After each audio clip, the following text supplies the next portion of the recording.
I had a couple of clients this happened to a year ago, and somebody gets a hold of their Social Security number and files a fraudulent tax return and gets a tax refund using your Social Security number.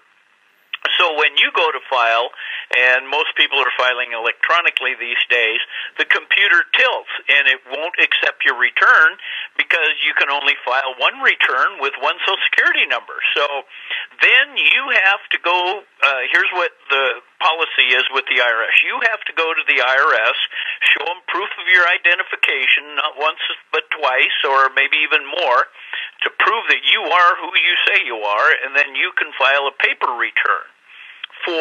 Let's say for right now, you'll be filing a 2014 return. After that, the IRS will contact you and give you a special personal identification number. So in future years, you can file electronically, but only with using that special PIN. Okay, now what happens? It's cure right now, but it's a problem. All right. So what happens when, in the story we had, somebody got a $9,000 refund from the IRS, and so are the real folks on the hook for that, or what?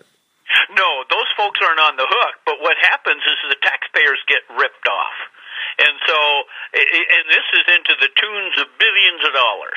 And what's happening, for some reason, and I mentioned this before in other contexts, but in Florida, especially in the Tampa Bay area, there seems to be where this is going on rampantly. And the IRS has got it kind of honed in on, where it's happening. But once it's happened, there's not much you can do about it. They can identify some of those fraudulent returns, and then they won't issue those refunds. But it doesn't hurt you as a taxpayer doesn't hurt you directly because you can get your return file and get your refund if you have one coming. But the whole thing is it's a huge inconvenience, and Lord knows what else they're doing once they've stolen your identity. They could be taking out loans in your name and Lord knows what. So what do we do? How do we protect ourselves, Walt? Well,